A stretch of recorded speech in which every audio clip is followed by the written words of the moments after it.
Rolling, rolling, rolling. Back once again, Uncut and Unfiltered. Lovely to have you all joining us. I hope you're well. Hope you're having a wonderful day. Ian Poshgotch here in the studio with us. How are you, sir? We are ready to blend some malts. Absolutely. Well, except we're not blending malts. Well, we're not blending malts, but no, we're going to enjoy some blended They've malts. been pre-blended for us. How are you? The Drowned Pirate, Stevie? Yeah, I'm good. Making sure we're all ready. Ready to Red blend boxes some around minds. faces, everyone. Yeah. Oh. All right, cool. So blended malts today.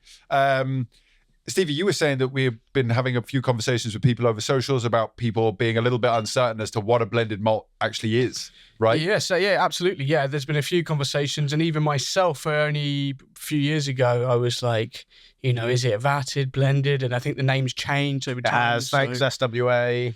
Yeah, so, Things a little bit unclear for some people, right? Yeah. So single malts, guys, basically is malted or a whiskey made from malted barley from one distillery, a single distillery.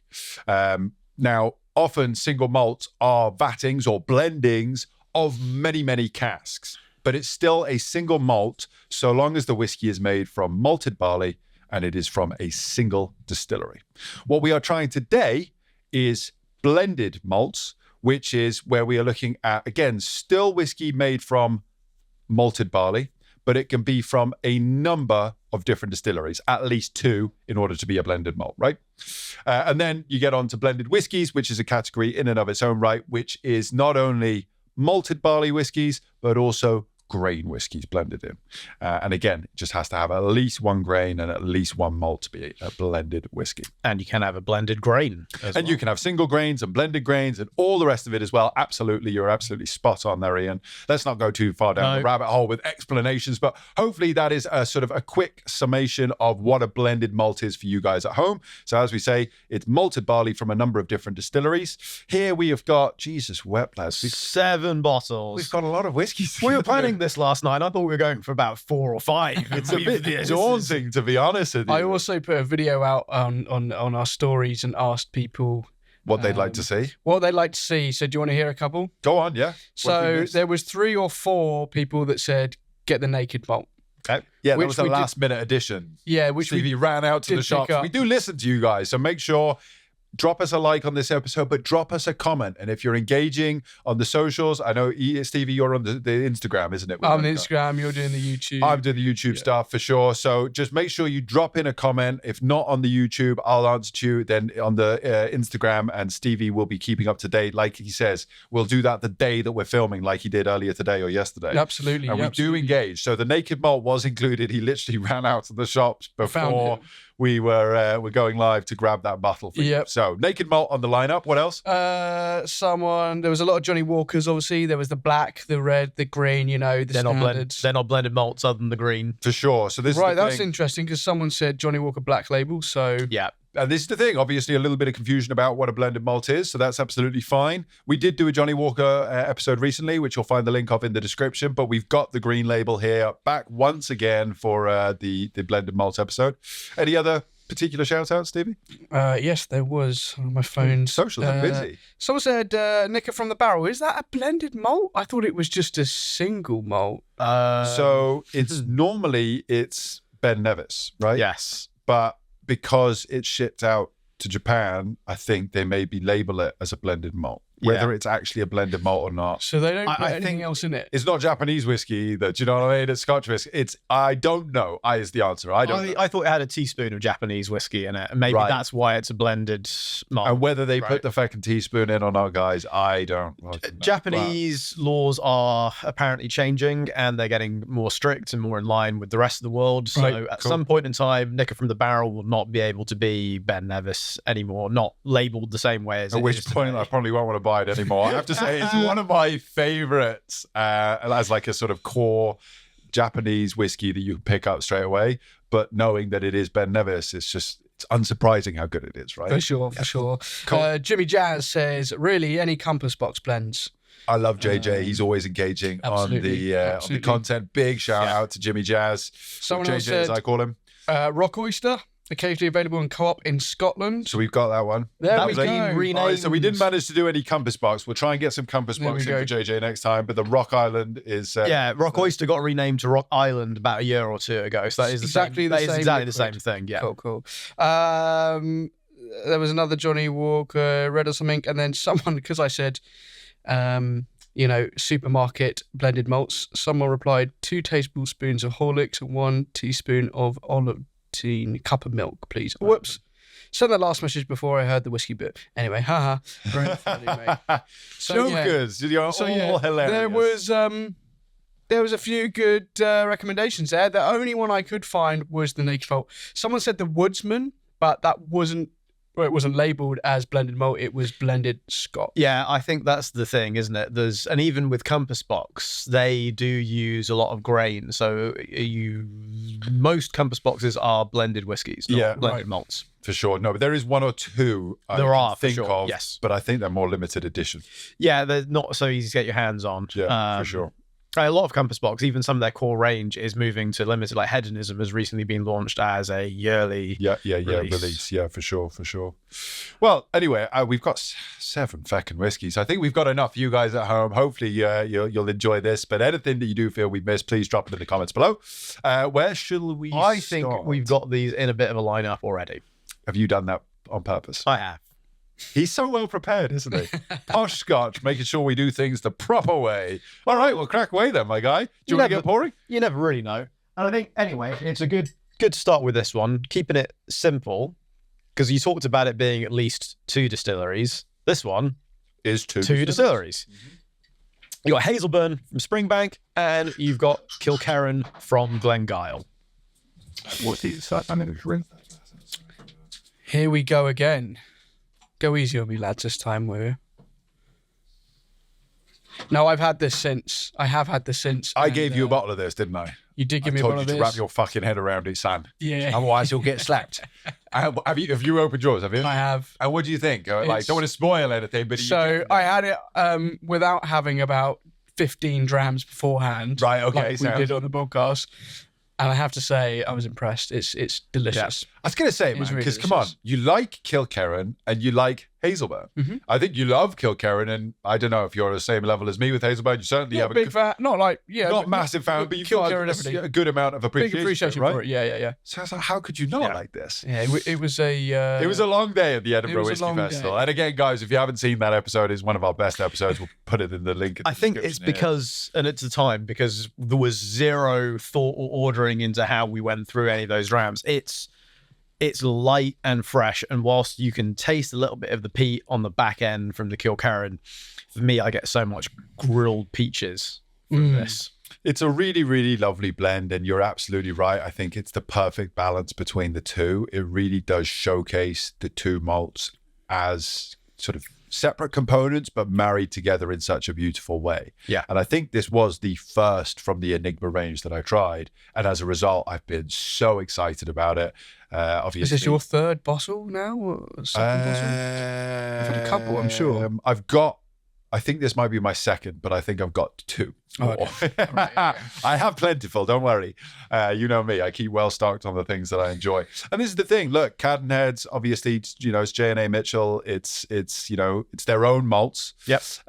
So who better than them to blend them together and know how to balance them out? But I think that this is a perfect showcase in my mind as to... People talk about single malts are the best, and I only drink single malt. You talk to people who say that sort of stuff, they don't really know what they're talking about, right? It's just this status thing in their mind. They think they should like single malts because it means whatever they think it means. But this, to me, is where art comes into play. Yep. Where people with real knowledge and real experience, understanding the component parts and how to create something that is arguably better, is just such a wonderful way to play around. As a whiskey bottler myself, I try things like this where, like I say, I can taste the 2 components, and I'm just in awe of the experience and the knowledge that's gone into a product like this. It's funny you say art, and I completely agree with you. And I was reading some articles last night about blending whiskey, and one was titled something like Art, Science, or Luck, or something like that. Right, yeah. And really, it's a bit of... It's a little bit of everything, all of it, try and fail and see what works. But obviously, these people know what they're doing. They're not just fucking pouring anything to seeing what works. They know what goes with what and what works and etc. But it is, it's every now and then they probably go fuck, didn't expect that. Yeah. And that's where I guess that little bit of magic comes in. And I think with this as well, what's really interesting, I would be fascinated to know what went into this, because Kilkerran has got so many different styles as well, right? There is triple distilled, there's lightly peated, there's heavily peated. And going to your point about the art and the science, a number of years ago, the whiskey baron was the Infinity bottle that came out. For sure. Did my own, poured a bunch of stuff into it, and fuck me, when you start adding peat into your own blend, It can really start taking over quickly. it's nuts what it can do. And Kilkerran is obviously known as a peated malt, and to blend that with Hazelburn, the most delicate of the Springbank spirits, like that is, as you said, that's skill. Yeah, no, definitely. And I think the balance between these is wonderful. And, recently we had an episode where Jan, one of our very valued followers, was commenting and calling me out for not giving tasting notes enough. I don't want to just say this is absolutely fucking banging, although it is. I want to give you a little bit more. I think the grilled peaches that you're going on is definitely something that I'm getting. It's kind of this barbecue-y, kind of quite rich, but the forefront of it is sweet, is gentle, is elegant. I'm also getting this kind of almost candied fruit thing that becomes quite astringent. Yeah. It's interesting. I was going to say kind of almost like a kind of dried apricot or something. Mm-hmm. So just to go off your back of your point there about Jan, Go on. I have a public apology to make to Jan because I misgendered her. Because her YouTube name is Benny, right? Something like that, yeah. And I have a friend called Jan Ismail, but so here I am apologizing, Jan, for misgendering you. I will counsel myself. Becky Paskin, you can take a day off. I'm doing a job for you. I'm very sorry.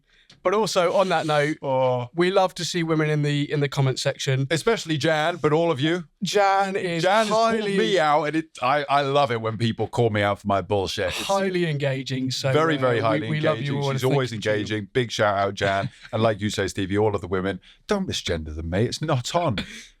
Can't do that in this day and age, mate. Yeah, Jesus. I know, right? I need to slap you twice. Once for not liking this originally, and once for this nonsense. But no, going back to this is so Moorish, and I had this on the weekend. Oh, right. And I just kept going back and back and back, and I think you're completely right. And I think, listen, apart from all the drams, I think there was a peat on that day and all sorts. I just didn't appreciate the lightness of this and the delicacy of this is just yummy. Are you going to apologise to us for being wrong? Sorry, wrong about what? Wrong. You got it wrong. Say it.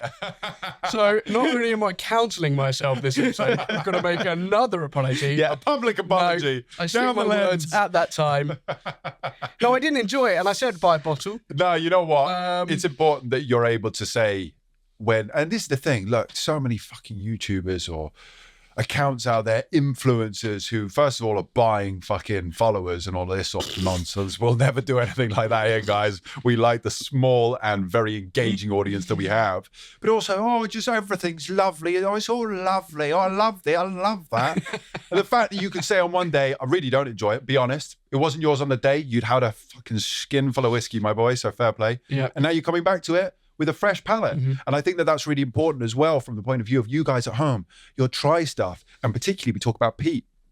I remember trying, I think it was Ardbeg and Jura early on in my journey, and just being like, this is fucking horrible. Ardbeg is now one of my favorite expressions. It's one of my favorite distilleries. Still not a massive fan of Jura, but I still go back to it and I challenge myself, I stretch myself, right? And I think that's important. Just because you don't like something today doesn't mean you won't like it in a week's time or in a month's time or in a year's time. Set and setting and who you're with and how you're enjoying it. Are you eating it with, are you drinking it with food? Are you having it as part of a cocktail? Just because you don't like it once doesn't mean you won't like it again. Yeah, we touched on this. I mean, look at that Port Charlotte. We won't go over it again, but so many things can influence that. What you've had to eat for, how many drinks you've had for, have you had peat, where you are, temperature and everything. So so there's no need to apologize to us, man. No, we're just pulling your leg, but no, I think it is. It's really important to be able to be honest, to be able to sort of talk through that, and for people not to judge you. Just because you like something and somebody else doesn't. Or also if I didn't like it, I mean, who cares, right? You know? It's good to be able to have these conversations. It's good to have other people's input. This is delicious though, and I think a very barbecuey but a fresh malt, a fresh blended malt. Great place to start. Great place to start. Great place probably if you are Pete curious. Never had any Pete. Pete curious. That sounds like my sexuality. Go on. What have we got next? Do you want to get naked? Yes, let's get naked. I'm Pete curious. So, Edrington? Well, Highland Distillers Limited now. So Right. this used to be Naked Grouse, right? It's now Right. Naked Malt. So is it still the same components? Because my understanding of this is it was, Macallan, Highland Park, and some Glenturret. Finishing sherry. I mean, young, all very, very young, I would imagine. Although obviously there was never an age statement. I would imagine it was probably three in a day. You know. Yeah. But it was, to me, Famous Grouse, Naked. It was all really good. I don't know if I've actually tried it since it's changed. When did it change? 2 years ago? 3 years ago. Yeah. I mean, it's all now very kind of, we believe in making our own rules. Live naked. Check out our naked world. Wow, they really like getting naked. All of those things on the back of the bottle. I wonder what they just because it's not stripped back. It's got a shite ton of E150 in it, right? Oh yeah. If it was really naked, let's leave it naked, right? Well, no, they claim they've extra matured their whiskey in naked first fill sherry casks. I don't know what that means. I think they're just playing on the whole thing that because they're first fill, then they haven't had anything in them apart from sherry. Are they first fill though? Yes, it says brackets naked because it's their first time. That's their whiskey. whole point. Okay. Yeah. All right, fair enough. So a quick blast, probably with a bit of sherry left in there. Well, Fair and enough. some E150. Well, let's see where we're at. Let's not. The only judge it before disappointment we try already is the 40% on there, but hey ho. Could be wrong. Let's it. Yeah. taste What was it. what was the Enigma bottle there again? Remind us. 48.2. 48.2. And this is the thing, I think what they've done there is really wonderful. They're creating something that is, affordable and reasonable and accessible, but it's also not just done for it's been balanced based on what's in there. I think it's just so beautifully bottled. I couldn't ask for anything more from that. Yeah, straight away. You're not enjoying that now? I mean, Well, it's not that. It was just more the mouthfeel was just like nothing. water. Nothing. Yeah. We obviously talked about supermarket whiskies recently. Mm-hmm. Link In the wherever description. Stevie puts it. No, it won't be it'll be down in the description. Down that way. This is obviously pretty similar price points to some of those. Yeah. It's probably a step ahead, a couple of those, but at the same time, Not far off. yeah, not far off. I mean, and probably I'd prefer that co-op one to this. Wow. I think that co-op one was Get okay. you co-op. It was Um, okay. Listen, if you had nothing else, you could settle. I mean, this is highly inoffensive, but it's also It's not there. there's just nothing to it. I can kind of understand why they've called it the naked malt because I put it in my mouth and it's gone. Disappears. It's just there is nothing on my mouth. It's zero It is like finish. a bit like a magic There's trick, zero isn't it, fucking really? start, mate. It It's all about looks zero like, finish. It doesn't begin. How can it have a finish? it's a bit of a magic trick. It looks like whiskey. It looks like it's going to be good. No, it isn't too. It doesn't smell Well, like mate. I could jump into that glass. But then and it just wouldn't- sort of it like wouldn't sting me, disappears do you know what I mean? as soon as it gets in your mouth. Like those bits of, those rice paper things you get on cakes. Put it in your tongue, it's gone. I don't know. I think they have a bit more flavour. This tastes like a lot Touche. of water and E150. Yeah. Just a lot of water and E150. Yeah, listen, I can't say anything bad about this other than I don't know if I'm drinking whiskey. No. How much was it, Steve? How much was it? I think it's around £26, and it probably goes on offer for probably 20 Listen, quid. I wouldn't slate them. It's not No, bad. And sorry, you talk about the supermarket whiskeys. Like a lot of those whiskeys, like stinged. Oh, yeah. You know what I mean? It was not approachable. It was not enjoyable. This is not that. No, I mean, I'd say it's maybe well balanced. I don't know. Well, I mean, to be there's honest. I just- don't know what's there.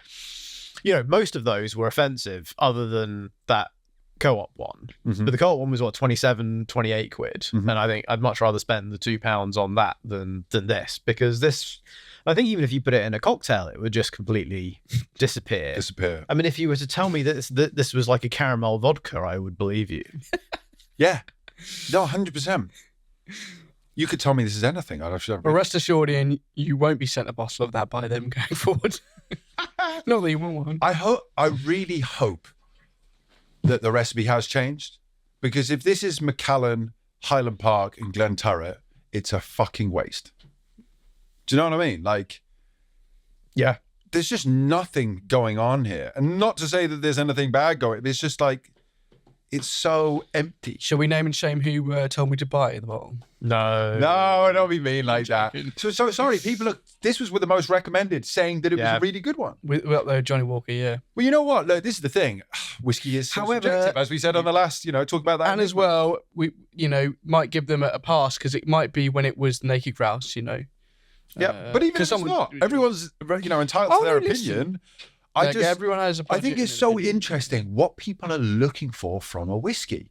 To me, this is like a highball whiskey on a super hot summer's day, where you're almost like reluctant to have Ice cold. ice cold, shite tons of soda water. Yep. It's boiling, and it's kind of like, I don't know. I don't even know. Yeah. Shall I cheer you up a bit? Yeah, Please. I'm gonna throw this. Yep, I did. And you know what? I don't need to rinse out my glass either. Is the wonderful thing about that. I poured just it been out. rinsed. It's been, if nothing else, it's good cleaning fluid. To be fair, I'm only going to take it home and give it to Steph, so Fair enough. she'll drink it. She'll be happy, will she? Well, I'd say, look, it's inoffensive, and if you've got somebody who doesn't like whiskey, you could definitely give them that. If people don't like that, they just don't like alcohol. Full stop, right? I mean, so what are we moving on to? This is an Old Perth. We're on to the Old Perth 12. 12-year-old. Okay. Yeah, so 12-year-old age statement, non-chill filtered, no added colour, 46%, fully matured in sherry casks. No added colour. Beautiful. Okay, cool. So we've just come from a super E150 into something that's a similar colour, but it's natural. No idea on the distilleries. Obviously, the Morrison kind of brand, has been around for forever, but used to own for more. 12-year-old. Okay. But I don't think there's any peat in here.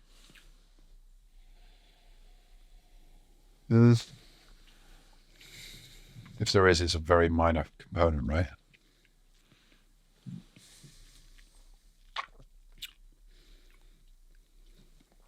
What did somebody say about stop Mouth noises. the mouth? That was one of our comments recently, guys. Sorry, we are trying, He's as sounding- per Jan's request, we're trying to get some good flavor profiles, some good tasting notes out there. We do have to swell it around the mouth a little bit. Apologies if it's a little bit too much. But we're not going to fucking stop, because that's what we do here. It's uncut and unfiltered. We're not going to start cutting out the parts of the audio. I don't think we're as bad as some people as well. There's a real, Yes. Anyway, sorry. I was just thinking about that there as I was swilling that around. He wasn't happy. He wasn't.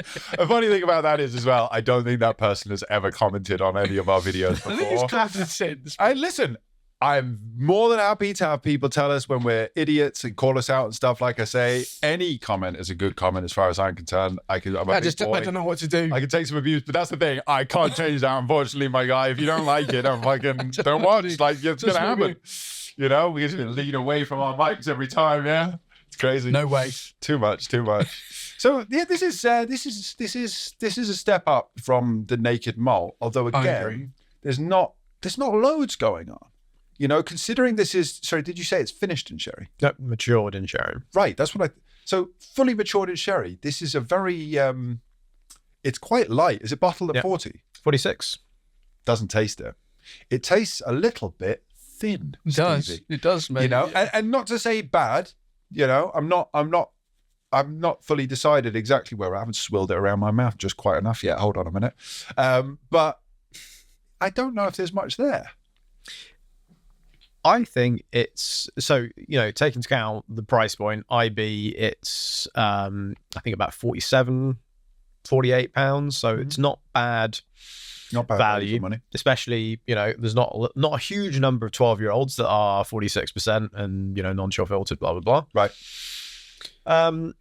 It is gentle, right? It's a gentle sherried malt. It's not going to hit you with a big bunch of spice. It's quite sweet. I get a little bit of sticky toffee pudding and kind of dates from it. Okay. Yeah, a little bit. How much? Light touches. You said £47. All right. So you said 47%. No, 47 pounds. 46%. Okay. Let me look Close Let me up. look it up.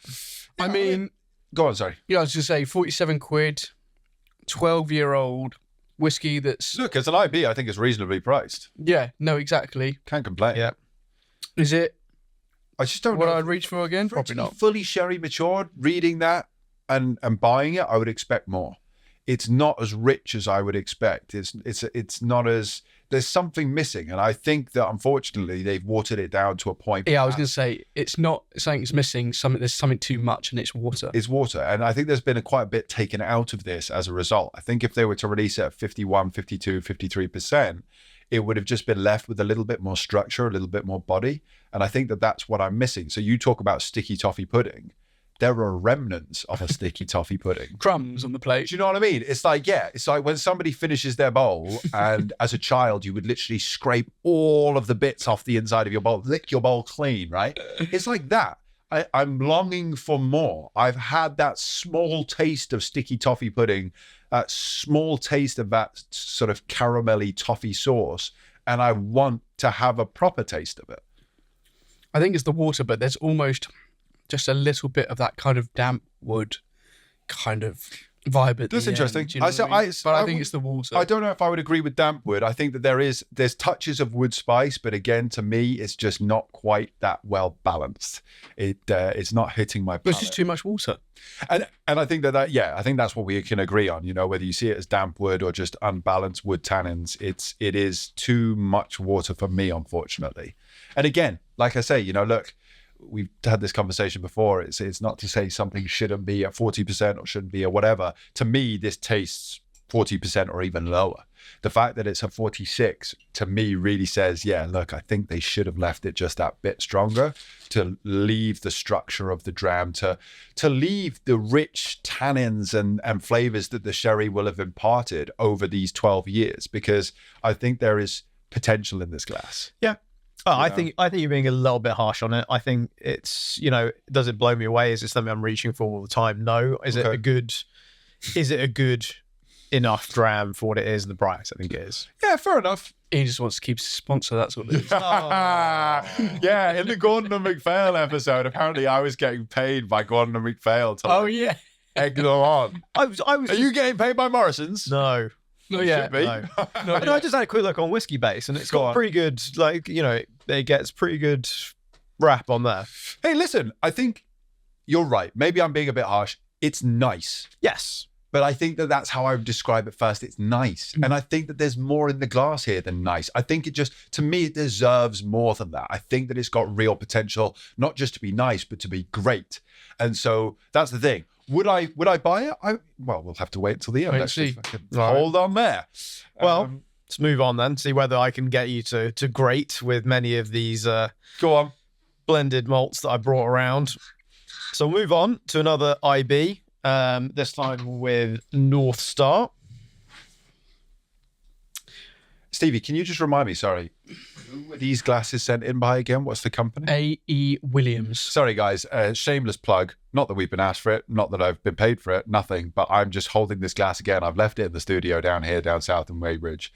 I haven't had it for a while. I've actually been thinking about it. Not that I've been drinking recently, but I've been really looking forward to having a dram out of this glass again. Your glass. And my glass, Whiskey Baron's glass. And it's such a touch. Sorry, A.E. Williams. Please go and check them out. It was really, really generous gift, sending in 3 glasses, 1 for each of us. And I just want to give them a little shout out again, because my understanding is they're a small independent business, and you should support small independent businesses, because we work really hard to create beautiful things. And this is a truly beautiful thing. It's like really beautiful glass and pewter, right? Yeah. Oh, I spillage. was looking at the fucking underneath of it and just spilt my whiskey all over my lap. But yeah, no, it is A.E. Williams. Sorry. It's beautiful. Please go and check them out, guys. Yeah, they make some really, really cool stuff. My trousers are going to be smelling delicious. So sorry, we moved on to the North Star. North Star. This is one that is no longer available. It was a small batch. It's a one of 583 bottles, 45.7%, bottled back in March 2022 for the Sherry Bomb Whiskey Appreciation Society. Loving the on nose. Facebook. That's a great name. I'm not on Facebook because I wouldn't have any friends if I was. Sorry, Sherry Bomb Appreciation Society. Yep. I would be part of that society if I was on Facebook. I am. Are you? Yeah. Is it a good How do I get- society? How do I get the bottle? Yeah. Oh, genuine. Just so it's only exclusively through. Yeah. Oh, that's fucking cool. I like that. Oh, big ups North Star for getting involved so heavily on the. That's Apart cool. from the story that I did on Instagram, I did reach out personally to a few people and asked for just, recommendations. Yeah, Oh, go on. and North Star blends came up a lot. Yeah. In fairness, North Star has Yeah, been recommended to us serious- a bunch of times. Yeah. I'd really like to get them in, and we can do an episode with them, maybe. Yeah, because it's a absolutely. great independent brand, and Well, one they're that opening lot a of you distillery, are they? Or at least the founders of North Star are opening a They are separate indeed. They thing. are So Yeah. there's plenty. There's an episode there, I think, definitely. Absolutely. We'll get it on the books for you all at home. So this is a blended malt, 20 years old. Percentage, sorry? 45.7 cask strength, I believe. Okay. And we know the components. I believe, although it was never officially disclosed, that it was old Edrington stock. 2001, so they'd probably gotten rid of Tamdu, and they'd certainly gotten rid of Bunnahabhain by then. So likelihood is it is Glenturret, Macallan, Highland Park. Okay. I have to say, it's fucking delicious. It's really good. It's well balanced. It's got some wonderful oak spice. It's a sherry bomb, right? It's got those really wonderful dates and raisins and sultanas on the front end. I hate people talking about Christmas pudding, because it's so generic, but it is kind of Christmas pudding-esque, mince pies. Yeah, I get a kind of nice cocktail cherry kind of vibe from it. Mm-hmm. Yeah, maraschino cherries. A little bit of icing sugar as well. There's like this really wonderful sweetness that kind of...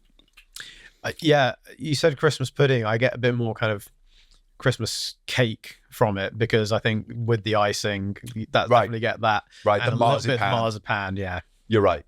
Yes, no, for sure. God, yeah.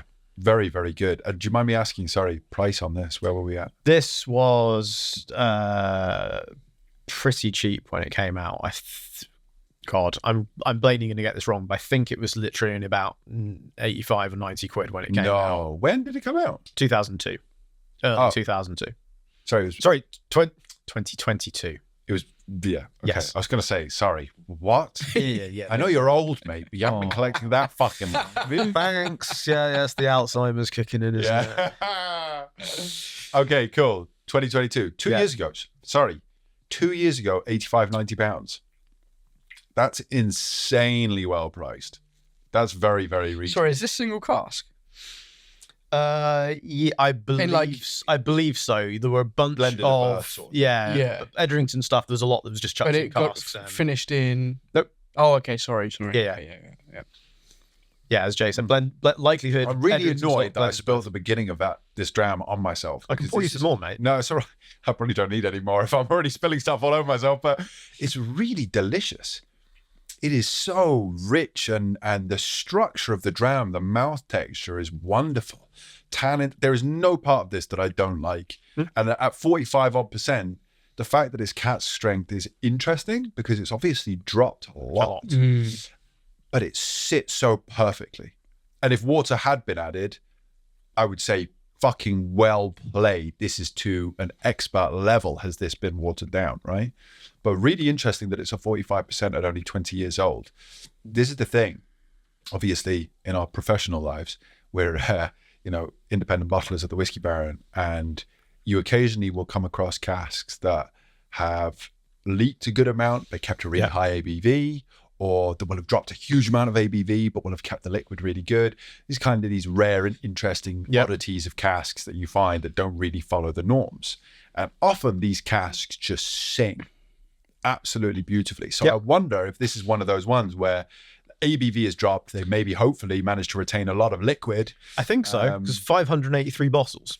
From a butt at 20 years old. I mean, yeah. It's not bad. It's not bad. It's not bad at all. Yeah. Jesus, I'd be happy enough. It is definitely a cask, because it says bottled from, well, it doesn't say single cask on it. It says bottled from a sherry butt. Okay. Interesting that they haven't listed it as single cask. Maybe that's because they don't want to, and again, we're talking about blended malts and single malt. Maybe they don't want to mislead people and they're thinking, will people see single cask and assume that it is a single malt? So, and it's interesting. It's even caught. So I know from a conversation back in the day with the Thompson brothers, they bottled a absolutely delicious, I believe 1982 blended whiskey, it was called. And I just messaged to see, do you know what's in it and stuff? And they believe it was another old Edrington cask. Back in the day then, it would have probably had Tamdu and Bunner in it as well. But because it was one of those ones that was blended at birth, they weren't even allowed to put blended malt on the label. Then it had to be blended whiskey because of the way it had been, I think because the way the cask had been labeled at the time, right? That's a pain in the ass, right? This is the thing, we need to get some serious regulation around casks and, transparency for people. But it's a shame. This is delicious, though. This is my favorite thus far. Okay. Stevie, I'm going to need your help with the next one. This one had an accident on the way over. Oh, okay, mate. Did you bring a spare pair of trousers? Well, I think Jake... I need the spare pair of trousers, apparently. I go for this, mate. I go for this. Jake, while I open this, why don't you remind myself, because it's always fascinating, the history of blending whiskey, because there are characters that are whiskey barons that for sure kicked this whole thing off, right? I think that's more when it comes to blended whiskeys as opposed to blended malt. So what's really interesting about blended malt for me is that it's a category that's grown massively kind of since I've joined the industry, certainly over the last 5 years. But I would say over the last 8-9 years since I joined the industry, it's something that's really sort of started becoming a bit more popular. Is blended malt. But yeah, no, when it comes to, I want to finish this. Pour first. We'll get you a new glass. I'll just pass it around. When it comes to blended whiskies, so the original whiskey barons were a very big sort of part of that.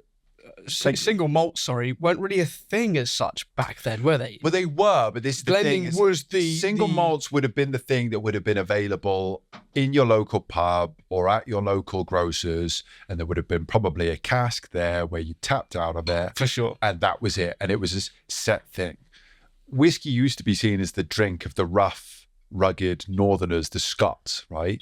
And wouldn't really have been touched by the English gentleman. Like this toff over here, exactly.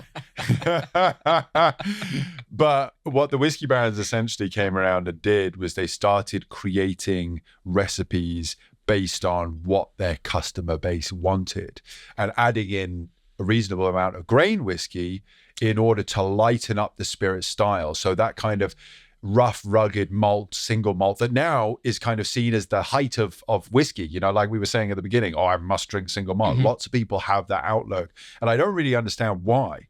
It's kind of this idea more than anything that they've probably had in their head, or they've been told that single malt's the best. And so they just repeat this nonsense. But grains were added in order to sort of lighten it up and to give it a little bit more of an approachable style. And equally, blending whiskies together then allowed these whiskey barons and growers and all the people, but it was the whiskey barons that really led the way on it, to sort of create recipes that were widely available on a consistent basis. And then we'll come on after this one to the likes of Johnny Walker, which is still around today, But I find that so fascinating how you would go down your local grocers and you would say, a bit of that, bit of this, and they would sit there and, tailor you a bottle of whiskey, which is fucking awesome, right? For sure. And it kind of brings you to the likes of Springbank or Glendronach, where you get the demi-johns or the hand-filled casks or whatever. It's kind of that vibe that you get nowadays, but is not quite as maybe poetic or romantic No, or whatever, for sure, as for it sure. used to maybe be. Yeah. And that's probably because HMRC have got a much stronger sort of hold on the taxes on it, Yeah, yeah. But yeah, no, absolutely. And I think this is the thing. So now we've kind of come full circle. Now single malts are the main thing. But as a result, now we are seeing a growth in blended malts. So maybe still that slightly more rough and rugged, that slightly more dense, rich flavors, as opposed to adding the grain in. Blended malts provide that sort of ability to get involved in malted whiskies, but from maybe a little bit more of a recipeed approach, something that is catered to a more everyday palate. I don't know. I don't want to. No, That's kind of the for thought behind it, I think. Sorry, Ian, you've been sat there patiently waiting. I believe that this is a birth year vintage of mine. It is. You're an absolute gem for bringing in 1994 and reminding me that I'm the youngest one in the room. Still not even 30, although by the time this goes out, I probably will be 30. 28-year-old. 28-year-old, okay. Non-chill filtered, no added colour. Another Old Perth. Another Old Perth, 44.6%. Okay, is that a natural cask strength? Doesn't say. Doesn't say, okay. And sorry, how old? 28. 28. Sorry, you did say bottled in 2022. 28 years old, of course. And again, it says it's all been fully matured in sherry. And you can tell that straight on the nose, my guy. This is delicious. This is fucking yummy. This is still available. People were not picking this up. Oh my goodness. I'm getting like black currants, really thick black currants, and God, yeah, you're right. at the end there, Ribena right treacle. there.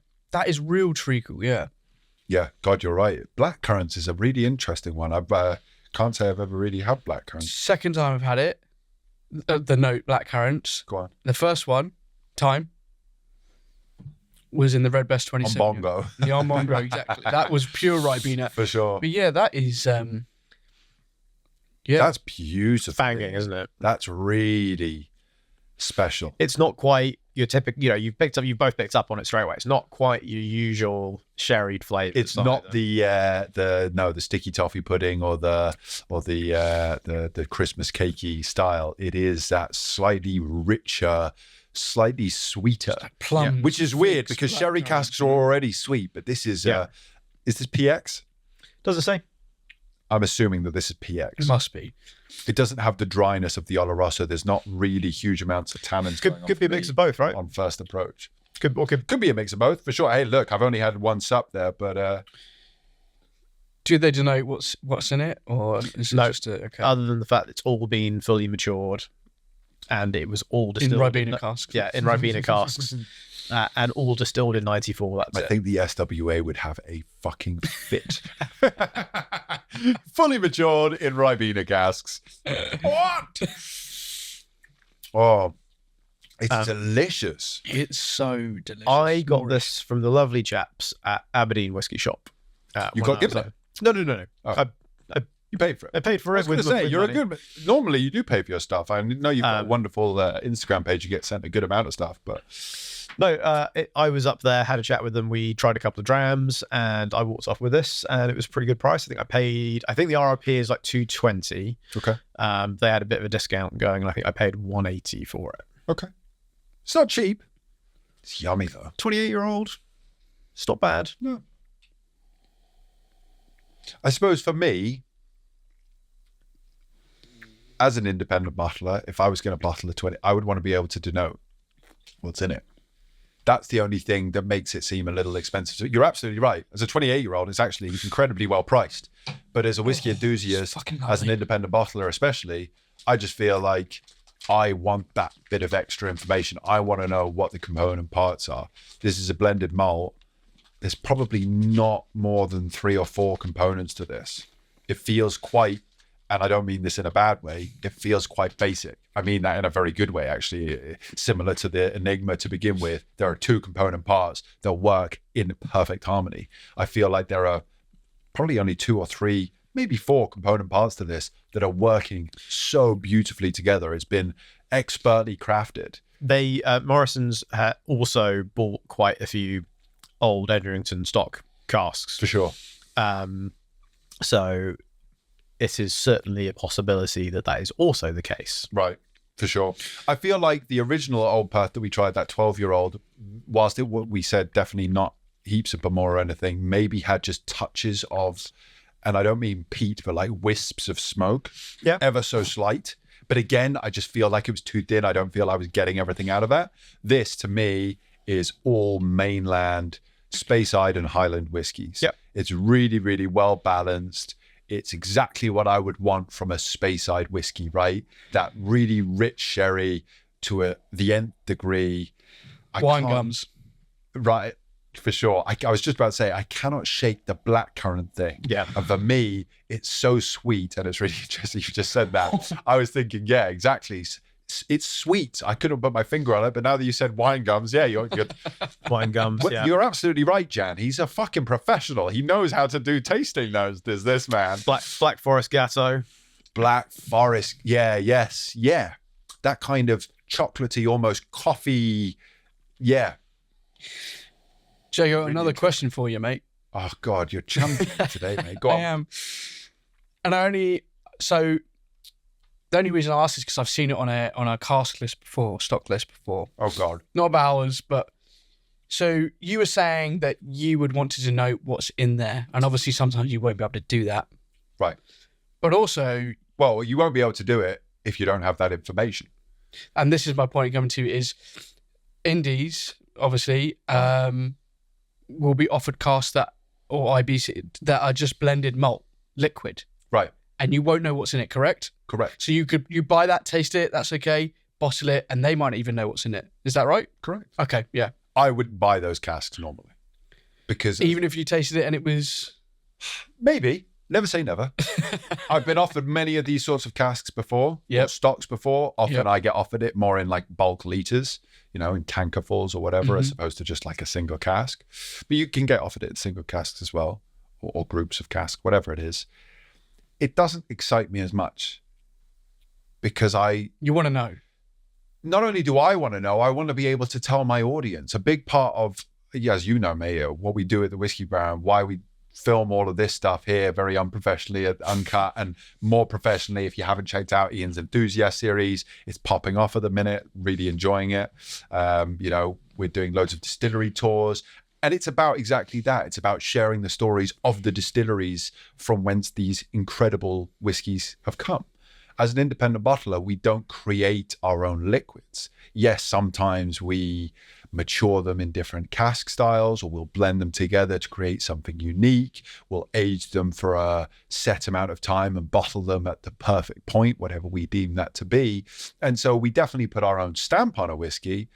But to me, the main job I have as an independent bottler is to sing the praises of the distilleries that created the liquid, For sure.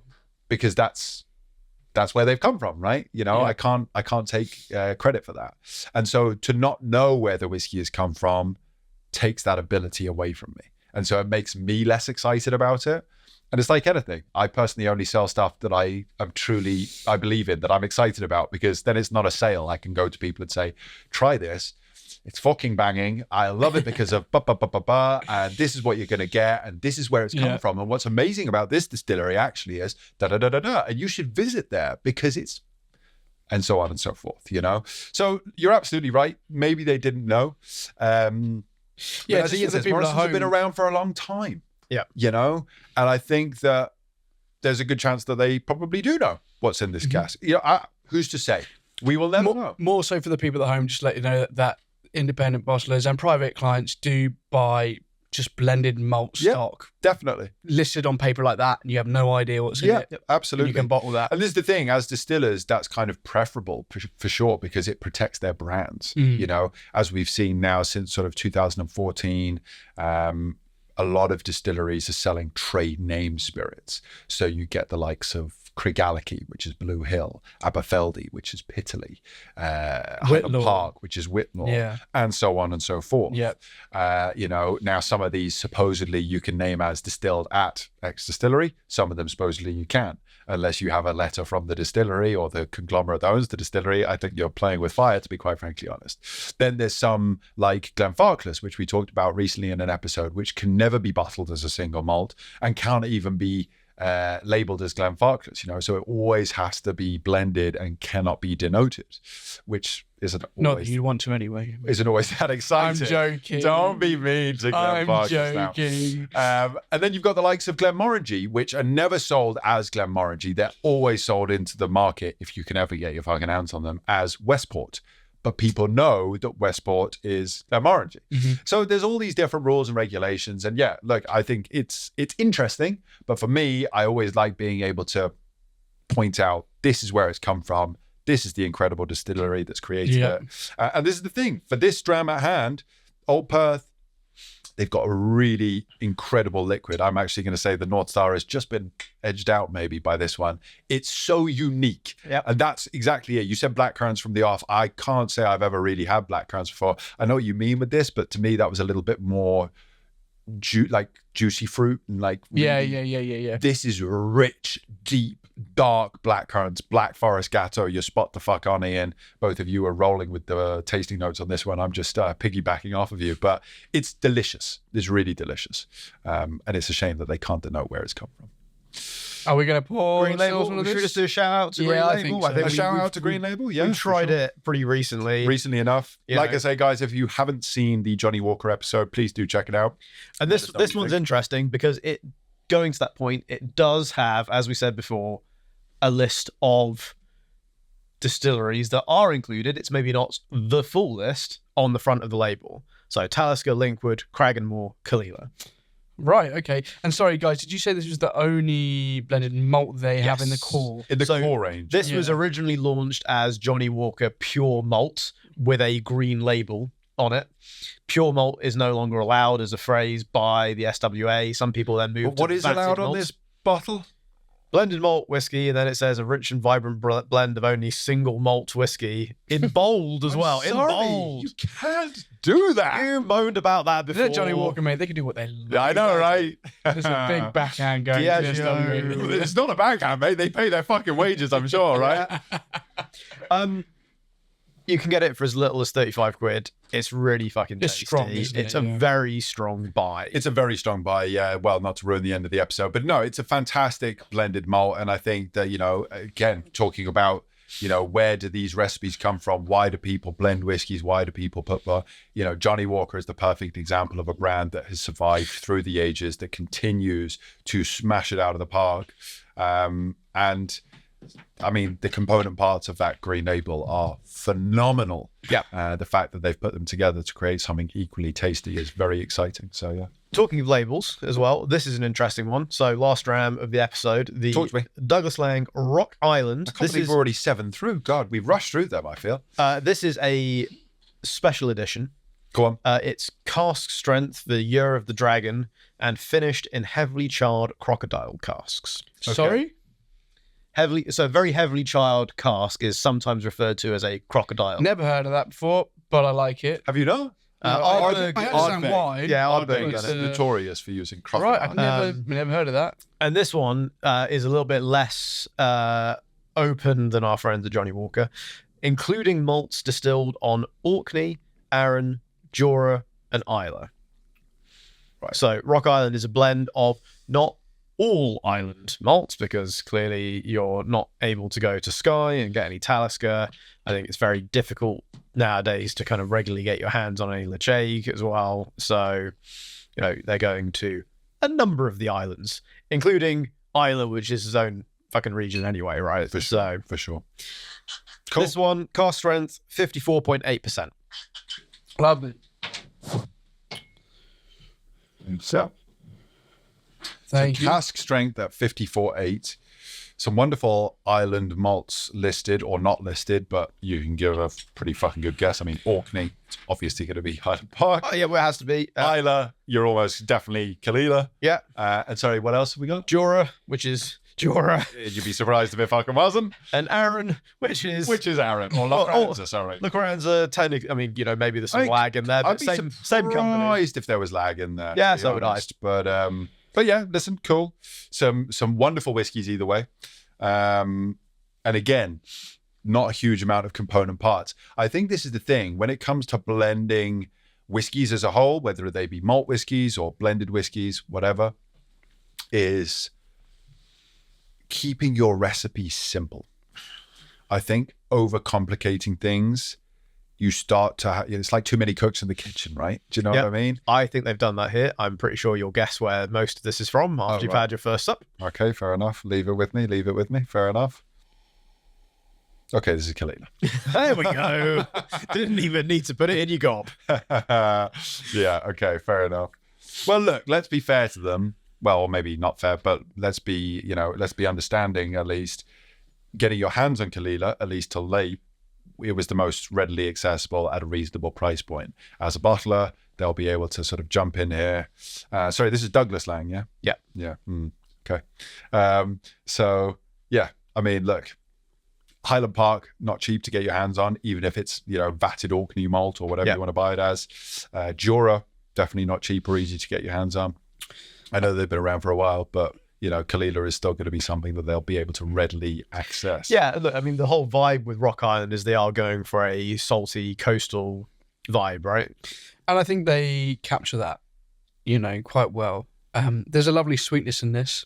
The peat's there for me. It is actually fairly balanced, but quite rich, if that makes sense. I feel like there's maybe a touch of lager in there.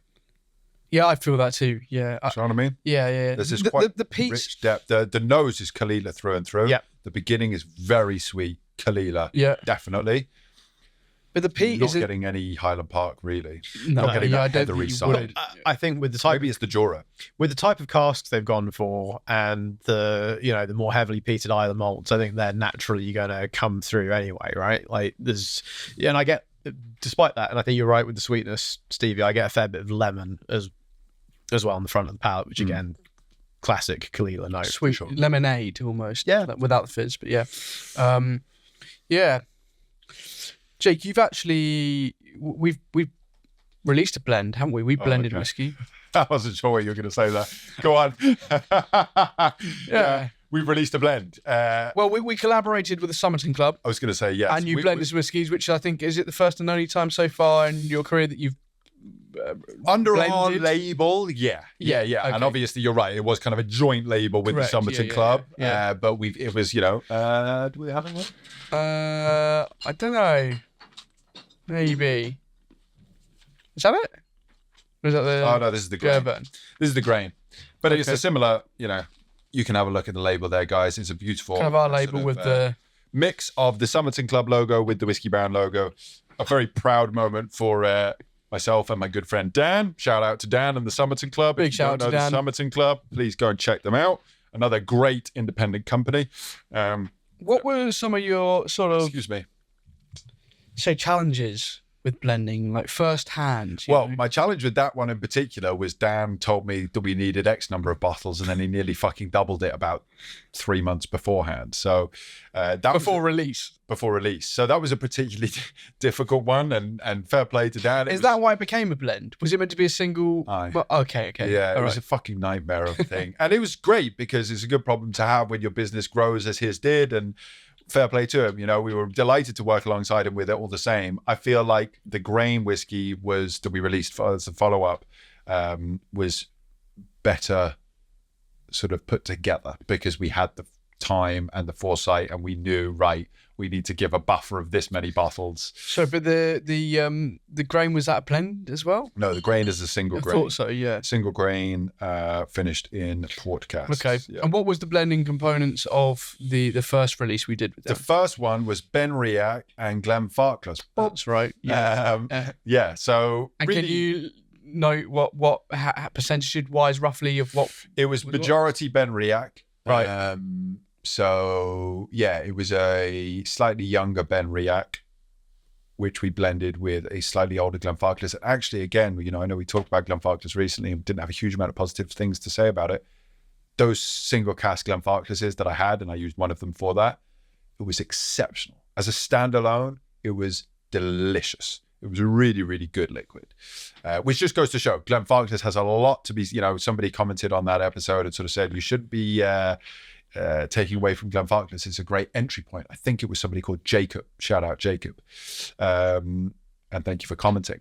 And he's absolutely right. Look, it is a great entry point. I just feel like, similar to my experience with The Balvenie, I feel like some people may start there, but maybe wouldn't circle back there. And by the time they do circle back there, whilst I was delighted with the Balvenie, they maybe wouldn't be as delighted coming back to the Glenfarclas. Who's to say, though? Each man or every person, every woman to their own. But yeah, it was a Glenfarclas and a Benriach. And unfortunately, the Benriach wasn't quite where we wanted it to be, which caused more problems. We finished it and all. It ended up really good. I was really happy with it. More importantly, his community was delighted with it. Yeah. I just felt like it was a little bit rushed. Sure. We are actually currently working on a couple of different releases with Dan and the Somerton Club. And again, making sure that these times around, we're putting in the time and the effort to make sure that it hits not only the Whiskey Baron standard, which is a super fucking high standard, but also the Somerton Club standard, which is a fantastic standard. And if you don't know his business and you're not part of his club, go and fucking join. It's a really cool club. Did you enjoy the process then of blending? Listen, I did, and I've blended otherwise. Yep. And I've really enjoyed that. I think when it comes to it and you've got the time and a specific goal in mind, and we're actually working at the moment on creating a core product for the Whiskey Baron. Of course, yeah. Which I won't, I can't tease about too much, so I won't say too much more. But we are looking at creating essentially a blended malt, as we're drinking here today, because I think it's a great category. I think it's a growing category. And equally, we've got access to some really great liquids. And when we're able to mix those liquids together to create something a little bit unique that we can bottle under the Whiskey Baron brand, put our own stamp on it, but equally hark back to the distilleries and pay them respect and homage and shout them out, that's where it becomes interesting to me. So I love working on those sorts of projects. I think it's really interesting. And yeah, provided you have the time, because whiskey is a patient individual's game, I think it's great. I think it's sure. Again, like I said earlier, it's kind of where some of the magic and the art within whiskey starts to happen, whether it's blending together. And you can do it at home, casks right? From the same distillery or multiple things. And you absolutely can. Yeah, definitely. Having an infinity bottle. Get a few bottles out, from different distilleries or whatever. And like Ian says, be careful with peat. Yeah. It can change things quickly and is hard to reverse. Yes. But definitely, I think making those mistakes will make you appreciate the impact that one flavor can have on another, and how the light and delicate nature of the likes of a Balvenie, seeing as we just mentioned that, it can be such an integral part, but need to be respected and not overwritten by the likes of maybe like an Ardbeg, like we mentioned earlier, which is a big bolshy beast, kind of brings it full circle to how much of an art blending is, right? I think we mentioned it on our single cask episode that's kind of the easy game in a way. Yeah, it's Blending, finding those gems, but then once you found them, don't have to do anything. Job done, right? Happy days. Whereas this, as we've clearly seen, it can not go great or it can go really well, and there is an art, a science, and all of that behind it. Should we give them a score? Let's do a score. Yes. Right. Start left to right then. Enigma. What are we price-wise on the Enigma? It's about 60 quid, I think. It's a buy, no matter what the price is, just so you know. It's a very strong buy. It's a very, very strong buy. I think I've given it an oosh before. Fucking better. We said it was a buy. I think I've given it an oosh before. And to be honest, if I haven't given it an oosh before, I think I'm there now. Okay. As I've said, I've got multiple bottles of this, which I think says enough as it stands. I just think what's beautiful about the Enigma particularly, and again, we'll come through the rest of them, but we know exactly what is in that bottle. And that, maybe not like percentage-wise. No, for sure. But component-wise. Yeah. That's what gets me really excited about it. That's why I love the J&A Mitchell team, the Springbank team, the Caddenheads team, is they're really open and honest wherever they can be. And I think that's something that I'm sure if you ask them really, really nicely, they'll probably tell you. Exactly what the component parts are. Maybe I'll get on the phone with Andrew. I was speaking with him just the other day. Shout out to Andrew Wallace. If you don't follow him on shout Instagram, out to Andrew. Follow him. Follow Springbank. He's probably listening to this Glenn right Kyle. now where he's putting a fucking... Hopefully so, man. Hopefully so. Holding one. But yeah, I love it. For me, it's at £60. Yeah, I think so. Compare it to... Oosh! Well, get in there. Sorry if I've blown out your eardrums. Yeah. Very strong buy. Very strong buy. We're not giving it an oosh, okay? It's a very strong buy for me this time. Buys all round. Glad I came back to it. And this is it, guys. Make sure you come back to things. It's absolutely fine to not like something at the forefront, but when you get bullied into it by your friends, you come back and you like it once again. So there we go. The Naked Malt. it's a don't buy from me. Look, it's not bad. I wouldn't be excited about. I don't think I can have anything good to say about it. No. Even at £28. You say 28, 30? 26 quid. £26. I think it has a place, but that place Definitely has isn't a my place. place. And that's exactly it, Stevie. You've hit the nail on the head. I think there are so many people that I could share it with that would be excited. I think of the likes of my mum and my sisters who don't really drink with, my sisters in particular, who really don't like whiskey. I think I could probably share this with them. And they go, okay, whiskey's not so bad. It has got a place. It's the fucking bin. In the bin! It is. It's a no from Ian. It's a waste of liquid. It is a waste of wood. It is a waste of the world's resources and environment. It's nothing in a bottle. So that's what you really think, mate. Fucking hell. I love it. Okay, fair. I thought we were talking about the more then for a second, but No, listen, I understand where you're coming from. I wouldn't be that harsh because, like Stevie says, I think it does have a place. But fair enough, if that place for you is the bin, then you've said it all, mate. What about you, Stevie? Where are you at? You bought this, obviously. yeah, unfortunately. Regretfully. It's a don't buy It's a don't ever buy. again. Yeah. I've had it, know what it is. It's not for me, but like you say, I think there's people out there, if you're very, very new to whiskey and you want something, and you've had whiskey before and it's too offensive, try again, you know? Yeah. But apart from that, I just really hope it's not Macallan, Highland Park, and Glenturret. That would make me really sad. And that would, like you say, if it is that, it is a waste of resources. But okay, it's definitely not buying it. Ian's had his say here. I think Love we're it. all very clear on that. The Old Perth, remind us where we're at price-wise, sir. £46. So for this one, you know, the place that the Naked Malt has, in my mind, like you say, entry-level drinkers, maybe want something a little bit inoffensive.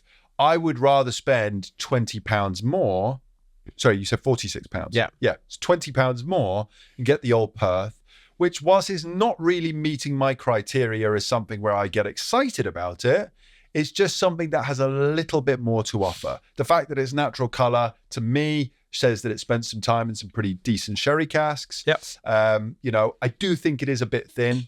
It's not one that I would be excited about, but I would buy a bottle. I wouldn't buy multiple bottles. I'd buy a bottle on the basis that it is exclusively sherry cask matured. I probably would be a little bit disappointed personally, but I know so many people I could share this with, get them excited about it, and get them along their journey. So it's just scraping a buy for me. I don't want to be too harsh. I think you're right. It definitely has a place. Yeah.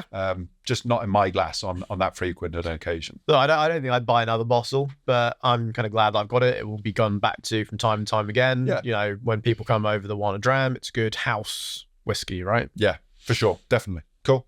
Yeah, that's a fantastic, actually, sorry. It's a great house whiskey. It's a really great house whiskey. That's a great way of saying it. yeah, I can see that. It is a don't buy from me. Thank you for bringing it along. Old Perth, they do some seriously good stuff all around, and we'll get to that in a minute. But this just didn't do it for me. Fair enough. Moving on to the North Star. You say 85, 90 I'd have to look at. I don't know whether I could even find out how much it was. If back that's in the what it day. is, oosh, it's fucking, for the price, a 20-year-old blended malt. I think that's exceptionally well integrated. I think it's delicious to have a 20-year-old age statement on it. Fair fucking, like, dib. Fair play. I think it was delicious. And if that's the price point, I'm excited about it. You can still get it on auction. At the last auction, a bottle of it sold for £75.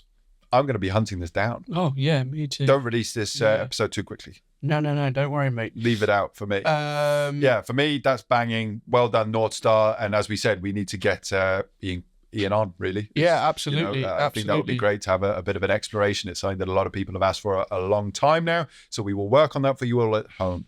Yeah. I bought 2. Strong buy. Strong buy? Just the second bowl. Yeah. Shame. Okay, fair play. Yeah, it is. Same. Strong buy. It's delicious. It's like cherry cola finished in a cask. It's lovely. Yeah. Love it. Cool.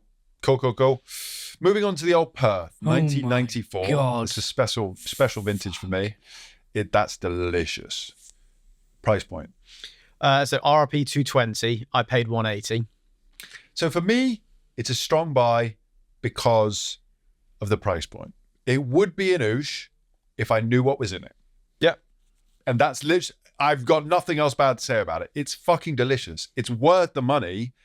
I'm just not quite at that oosh level because the mixture of the price and the lack of knowledge. If the price was a bit lower, I'd be there. If the information was there, it would give me that information to then take along my whiskey journey and go, well, I tried X, Y, and Z in there, you know. I get it. I think, you know, you don't always get 100% of the information you want. No, I think you rarely do, unfortunately, right? I don't think you ever get, you know, once you go into the real geeker of it, you never get 100% of the information. For sure. So, you know, purely on taste alone, I think it is not the strongest, but it's a small oosh. A small oosh? A small oosh. Give people a small oosh then. Oosh. Oh, I can know. That was a little bit too sensual for me. Don't know if I liked that oosh. We'll move on to Stevie promptly. I'm gonna raise you on your oosh, and I'm gonna go for an oosh. Oosh. Nice. That was Stevie. I love that. It's really good. That right? was juicy, Moorish deliciousness, and I'm gonna hunt more bottles down if I can. Yeah, I'm going to see if I can find one on an auction. It's Yeah, yummy. At a lower price, I'd be in the same realm as you. Yeah, exactly. Yeah, and I'm sure I bet you can. As you said, they didn't go too quickly or something. Was it on that? No, I mean, you could probably still find one. They'll definitely crop up an auction from time to I time. love it. It's a 94. It just makes it that much more Well special for me. done. But the liquid within is Morrison's. fantastic. Yeah. Old Perth, big shout out. Great stuff. Green Label. Look, we've all said I think we all said strong buy. very last time. strong buys. Yeah. Obviously, we didn't try it this time, but check out the Johnny Walker episode. It's linked in the description. And finally, the Rock Island, which is how much? About £55. Listen, I struggle with our good friends at Douglas Lang, as we all know, for reasons that won't be mentioned here. We don't need to air that publicly, or at least not yet. Maybe at some point. If you're interested to find out what the beef is, drop it in the comments below. Stevie, I'm sure, would be delighted to share the story, as would I at some point. A big shout out actually to Cara Lang, who recently got promoted to, I think, managing director. I don't know if you guys saw that. No, I did Massive shout out. I've got nothing but respect for Cara Lang. She's awesome, and it's great to see more women taking the control. I think she's the perfect person for the job. So great stuff. 50, how much? 55? 55-ish pounds. I don't know. I'm kind of on the fence here. I'll give it a buy. I'm not super excited about it. It's a lot of Kalila. Yeah. And maybe it's the Jura, or if not, then it's something like Lagavulin to me that's kind of really kind of taking over there. It's reasonable. Has it got an age statement on it? Not that It matters. does not. No, No, they generally don't. They do the occasional limited one that does. Okay. It's okay. I've kind of had it sat in my glass here. I'm not overly excited about it. I'd give it just about a buy. I'd maybe want one bottle on my shelf just to, I'd say what it's good for is cocktails. Yeah, absolutely. And I think I'll probably use it mostly for that. I actually probably slightly prefer, in terms of flavour, the standard version. This, I think, this is ups the Kalila more, and it kind of in some ways makes it less interesting. Right. Or maybe it's the casks, maybe the crocodile casks. I don't know. It's a buy, just about. For sure. Cool. Davey? I would buy it. Yeah, I really enjoyed it. Listen, could it be better? Of course, most whiskey can, but I would probably buy it over the Kalila 12. Price point wise. Yeah, price point. I know Kalila 12 is a little bit up there, but no, it's lovely. It's got a really nice coastal sweetness, like you said, and I like that. So yeah, there we go. That's blended malt whiskies for Nice. us. Blended malts. I'm sure there's plenty more out there. There are plenty more out there. And guys, if we've missed anything that you're particularly excited about, please do drop it in the comments below. We really appreciate all of you tuning in. Obviously on YouTube, if you are on YouTube, hit the subscribe button, drop us a like. We love all of our community dropping comments, making sure that you take the piss out of us and get engaged in the conversation.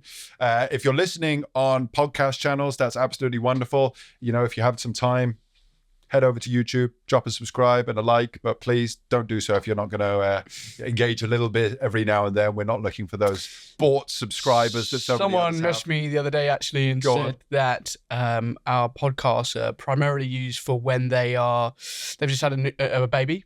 Okay. And he's obviously wandering around at night, rocking the Baby H on again, and he's got us in his ears to pass the time. So Oh, wow. Well, congratulations. That's really cool. I'm not sure who you are, but can't remember your name. Very sorry, but massive lots of congratulations on the newborn, and glad that we're providing some level of sanity, hopefully, or maybe some more insanity for you. I don't know. I think I made a Probably comment the like latter. that. Yeah, Fair enough. Well, very good. It's great to but we hear that appreciate we all are, of you listening. We really, really do. So. Exactly. No, we love you guys tuning in. We really appreciate you getting involved, and we will look forward to seeing you next time. But this has been Blended Malts on the Uncut and Unfiltered podcast. Slàinte mhath.